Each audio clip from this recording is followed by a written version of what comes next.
Hi, everyone, and welcome to No Kill in Motion. This is the third segment. We're talking about Katy, Texas. Chelsea Gerber is here, a former animal control officer who actually helped expose some of the things going wrong in that shelter. Claudine Vass, who is an advocate in Texas. No Kill Rosenberg, No Kill Katy, others. So, Chelsea, we were talking about some of the incidents that happened. You would gathered a lot of evidence.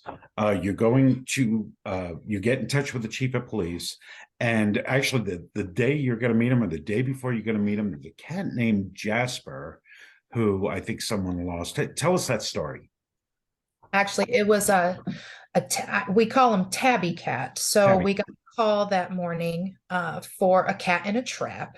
And it was just a few doors down actually from my house. But so we went and picked up the cat in the trap, big floofy tabby boy. Looks well taken care of. I had a gut feeling this cat was owned. And so we took him back to the shelter, and I told Spencer, I don't think that cat's feral. Spencer took the trap back to the euthanasia room and poked the cat with a pen. Tabby Cat swiped at the pen, like a writing utensil pen, and said, yes, he's feral. And he administered the fatal dose. About 30 minutes later, I went back into the euthanasia room by myself, turned on the light so that I could start recording, and the cat was still thrashing around in the trap. Pupils extremely dilated, just looked in rough shape. We then actually left to go take another call, a wildlife call, and we also grabbed lunch and then came back again. The cat was still alive at that time, and that's the third video that I was able to capture, the kind of the conversation between Spencer and myself. How long has it been? It's been over an hour. I think you need to re-administer this drug. He's still alive. And it was at that point that I emailed the chief, I need to meet with you again. And then I went home for the day. It was a little too much for me. So I made up something. I can't remember, but said, I got to go, and clocked out and left. Yeah, well, you didn't have to make up something that's, you could have a traumatic event where you need to go home, and it sounds like you did. There was also another cat that actually was an actual owned cat that the person tried to get from the shelter, and the one of the other officers you were talking about said there was no cat here. And tell us what happened there. So that cat's name is Jasper, and that's what actually got the community really, really riled up, because I had been on leave of absence for about a month. I was really known in the community because I was the person in the forums, hey, I'm an animal control officer, reach out. So somebody did. They Facebook messaged me and asked if her cat was up at the shelter, and I responded, I'm sorry, I'm on leave of absence. You need to call.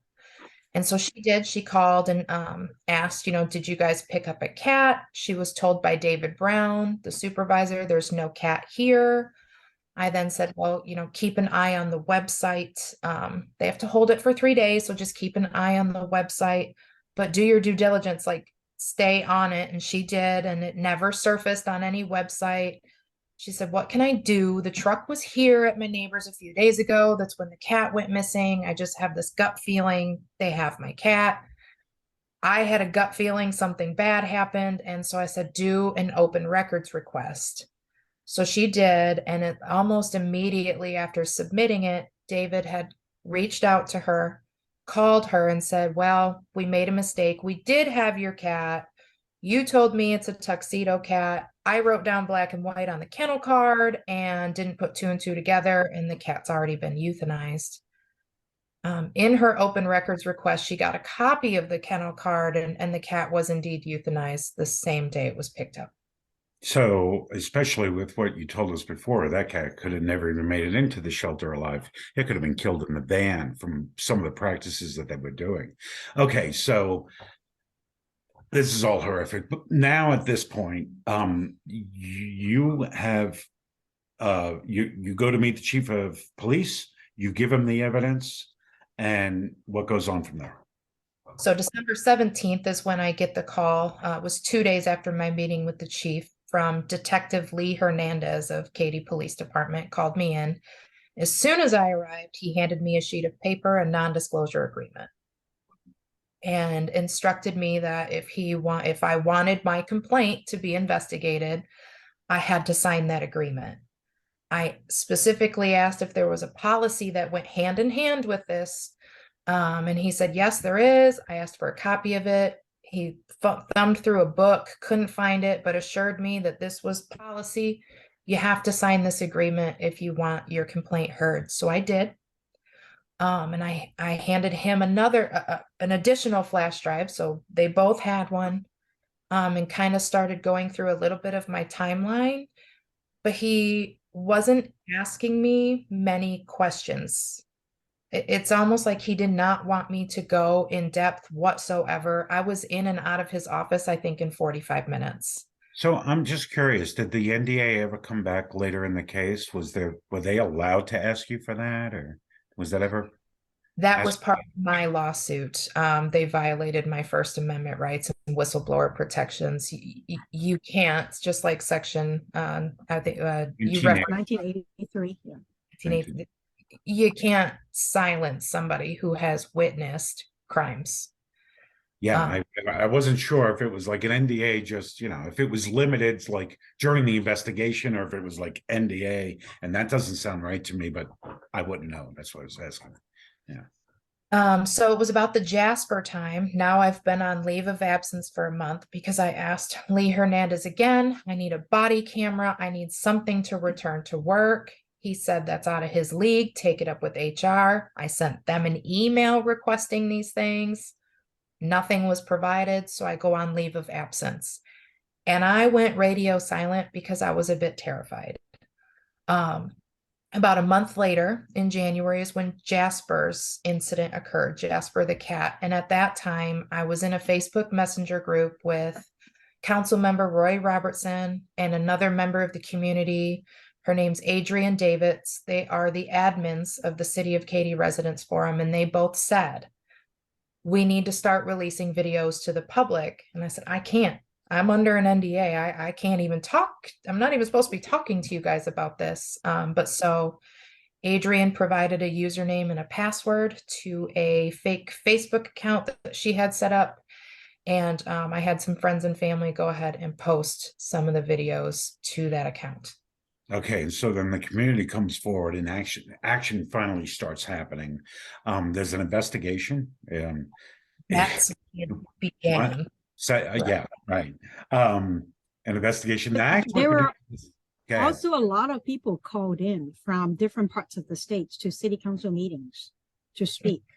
Mm-hmm. And later on, David Brown himself told the Houston Chronicle reporter that around that time there were 8,000 phone calls that went into Katy Animal Control.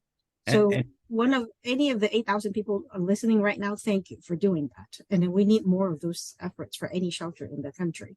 Well, I think, Claudine, we find you and I advocates that do this. Chelsea, you might too, but I know that Claudine does. When you bring this to the community, regressive shelters are unacceptable to the general public, right? They just are. And if the general public finds out about it, things actually do, come to a head.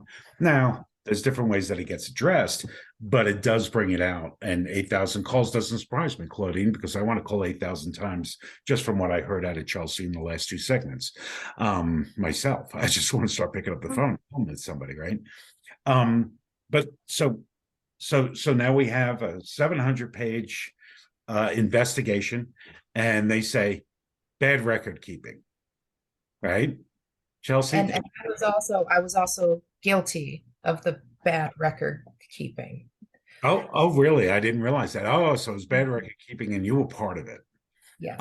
And not only that, so the other two animal control officers that sound like we're doing a lot of things that were sketchy or clearly wrong in your evidence, pretty much get a bad record keeping, but you get that too, and they put you under investigation. Yes. So what happens there? What are they investigating exactly?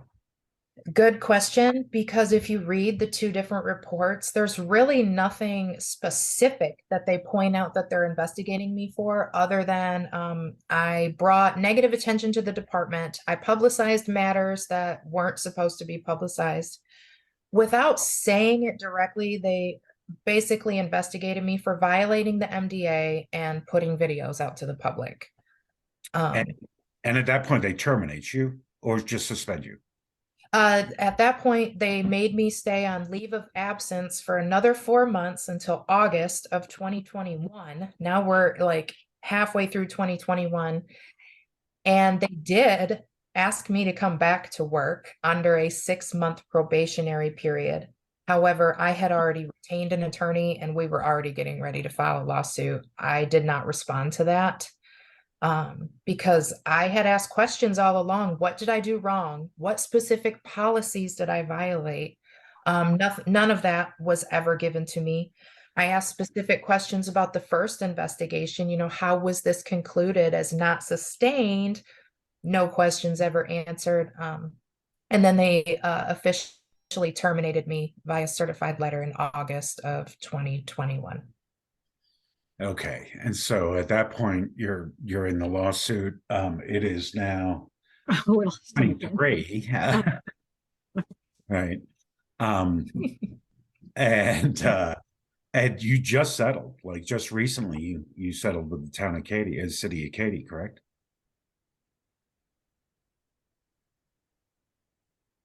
Okay, do you not hear me? Did I lose connection? Can you repeat that, David? Because yes, it was interrupted. It was breaking. Sorry about that. Not very well. You're breaking up. Yeah. Okay, so it's over a year later, and you ultimately you wound up settling with the city of Katy at this point. Yes. Okay. We settled October of this year. Okay, and you probably can't talk about what that settlement. Can we repeat that? Not really. Yeah.